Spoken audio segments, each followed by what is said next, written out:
Hello all, my name is Rahul and welcome to this session on Java language. In this video, we are going to cover real-time examples on those topics which we have already covered in the previous video. As I know, this is really difficult to practice by ourselves. So guys, this session I'm going to create for you guys.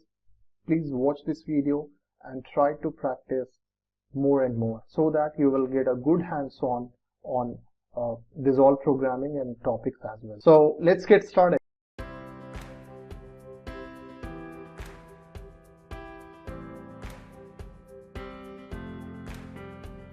In this video, I'm going to cover two major topics, and this video is for beginners. So if you are a fresher and new to Java and you don't know how to write Java programming, so this video is for you guys. You can watch this video and get the benefit out of it. I'm going to discuss two major topics for beginners. First one is using normal methods without passing any arguments, and second one is passing arguments in methods. Right? So examples would be like, area of triangle without passing arguments, with passing arguments, area of rectangle, area of circle, parallelogram, trapezium and all. So guys, I'll show you how we can do this type of programming in Eclipse or Notepad, and later on you can do practice by yourself, and definitely you will get a good hands-on on this all topic. Let's go to Eclipse and start writing our code. If we talk about area of triangle, so the prerequisite, what we have the formula, and that is half into base into height. It means we have two variables. First one is base and second one is height. This half is a constant number. So if we talk about without passing argument, so let's understand how we can write code for without passing argument, and after that we'll see with passing argument. So I'll just go to workbench, so I'll just click on new Java project. I'll just say method magic and I'll just click on finish. Before starting with this, guys, in the previous video I had given you an assignment, right, to write a table for 2. So guys, I have already solved this problem, and I have attached this in CodeSpark Instagram channel. If you have not followed the channel yet, you can go and you can just follow the channel, and you can see on the screen. So let's get started with the area of triangle. So this is my class, right, area of triangle.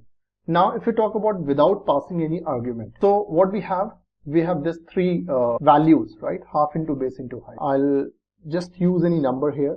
So what I'll do is I'll just create one method, and the method name would be area. This is my method name, right? So here what I'll do is I'll declare two different variables. So first one is int b, and the value I'll take 5, and second one would be int h equals to 6. Now what is the formula for area of triangle? It is half into base into height. So what I'll do is I'll just store this area in double data type, and here I'll just say half into base into height. This is the formula. Now in order to print this, you just have to say sys out, and you just have to pass area, because this is the variable name of area of triangle, right? Since this method is of static type and main method is also of static type, so you can directly call this method. So I'll just say area. You can also say class name dot variable name, that will also work. So you can just write this like this, class name dot variable name, because both the main method is always of static type, and this method is of what? Static type. Guys, if you have not watched this video, you can go and watch this video on methods and access specifier. I have discussed all the points in this video 13 and 14, and I have also added the link to watch this video in the description box panel. So if you want, you can just click on the link to watch the video. In order to call this, what you will have to do, you just have to hit on run button. Now guys, just observe, I have written what? 1 by 2. Now if I run the code, I will get output as 0. Why I'm getting 0? Because 1 by 2 it will consider as an integer value, and it will take this as 0. It means this would be like 0 into 5 into 6, and we know if you multiply any number with 0, the result will be 0 itself. If you have any constant number, you will have to write this in fraction like 0.5. If you write it, now if you try to run your code, you will get output as like this. Now you can see the area of triangle I'm getting as 15.0. So this is how we write program to directly get the output without passing any argument. Now if we talk about passing any argument, so what you will have to do is, I'll just take a copy of this, I'll paste it over here, and this I'll just name it as area of triangle with passing argument, and this is my class, right? So what I'll do is I'll just keep it the same thing over here. Now instead of this, I'll just pass the value. I'll not write anything over here. I'll just remove these all things. Instead of that, I'll just pass int a and int b over here in this area method. Now this method has some arguments, and those arguments of what type? Integer data type. Now in order to pass this, I'll just say int b and int a, because this is just a declaration of variable. It does not have any value, right? So in order to pass the value, what you will have to do is you will have to use the same method. Just call the same method from the main method with passing the variable, the constant variable. So here I'll just say 5, 6.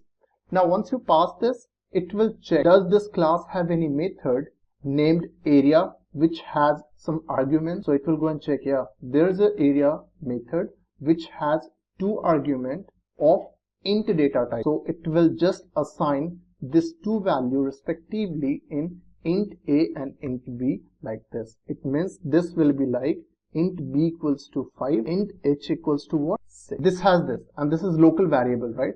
So if this is local variable, then this 5 will get assigned here and this 6 will get assigned here. If you run your code, then you will get the same output. Let me just clear this. So guys, this is how we write a code without argument and with argument. In same way, if I just show you, let's say if we talk about area of circle. So again, for area of circle, what we have? We have pi into r, that is pi r square. Let me create one more class here, and I'll just say area of circle. I'll use main method here, and the same way you just have to write the code in the same way. We have 3 prerequisites, right? Pi, r, r. Now as we know, pi is a global constant variable. So in case of pi, what you will have to take?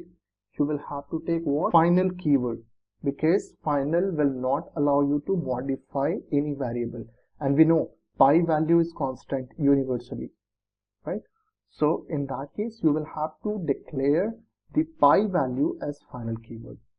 So I'll just say pi double, and the name of the variable is pi, and what is the value? 3.14, right? Now I'll just take int r equals to, I'll just say 5. In order to retrieve the value, you will have to store the calculation of pi and r in some other variable, and that variable name I'll take it as area equals to pi into r into r. Now in order to retrieve this value, what you will have to do?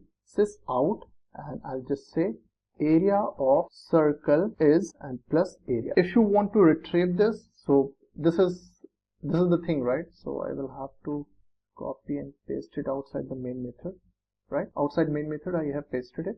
Now inside the main method, what you will have to do? You will have to just call this method. Now as soon as you enter the method name as area of circle, and if you just try to run your code, you will get output as 78.5. Now in same way, if you want to use with argument, then what you will have to do? You just have to say, let me just show you. I'll just say area of circle with passing arg, right? Here we are. So what I'll do is I'll just remove this part, right? And I'll just say int r. Now you will have to pass that. So I'll just say 5 over here. Now as soon as you pass this value, what it will do? It will go and check, does this class have any area of CIR method which has the argument as integer type? It will go and check, yeah, there's a method which has the declaration of a variable which is of which data type? Integer data type.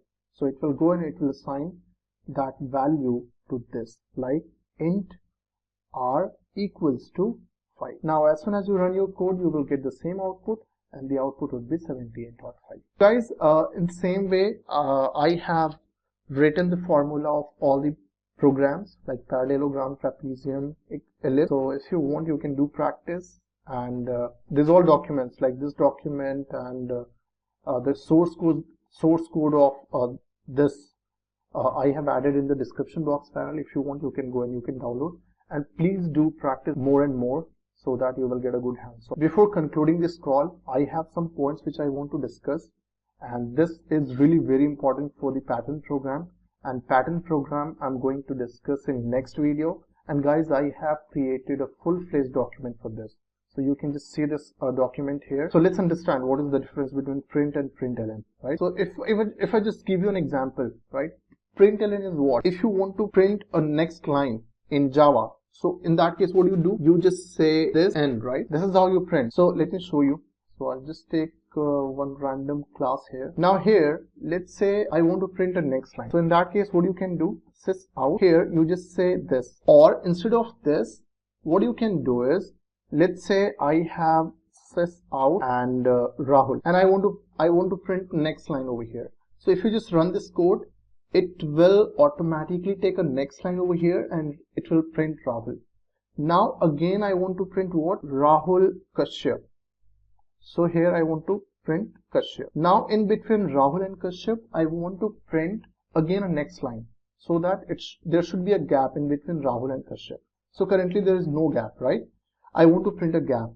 So in order to print any gap, what you can do is, instead of writing /n, you can just put system.out.println and it will automatically create a gap in between Rahul and Kashyap.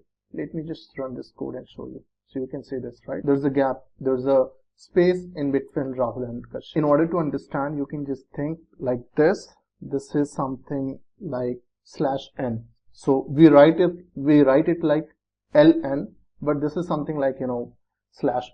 You can understand it like this. System.out.println works same as like /n. If you just say sys out and if you remove ln, in this case, system.out.println is used to print the next line. System.out.print is used to print the number in the same line. So let me write it over here. Same line, and same line is to we used to print using system.out.print, and println, what it does, next line. So you can understand it like, /n. This is just to remember this concept. So this is the first concept.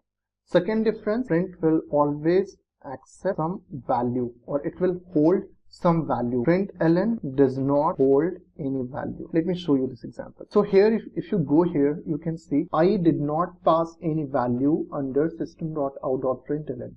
Still, it is compiling and interpreting and giving me the output. But if you are using system.out.print, then in case of print, you will have to pass some value here. If you don't pass any value, then it will throw a compile time error. But in case of println, if you want, you can pass it. If you don't want, you no need to pass any parameter or any value in case of println. But in case of print, you will have to pass any value. If you don't pass, it will throw a compile time error. So you can see this error. It shows the method print in type print string is not applicable for the argument. So this println and print is a method. So I can say this is a method of what type? Argument type, because we are passing the argument here, right? This is argument we are passing. So println and print is a method which accepts what? Argument as a parameter. In case of print, argument or parameter is required. In case of println, if you want, you can use with parameter or without parameter, or I can say with argument or without argument. But in case of print, with argument, without argument will throw a compile time error. So guys, this is really very important for pattern programs. So this is just an overview I have given to you. And if you like this video, please do watch, like, share and subscribe to my channel. And please do let me know your feedback in comment section, and I will definitely help you with the same. If you still need any help, you can write to me directly on codespar567@gmail.com. We'll see you in next video. Till then, stay safe, stay healthy. Bye bye. Take care.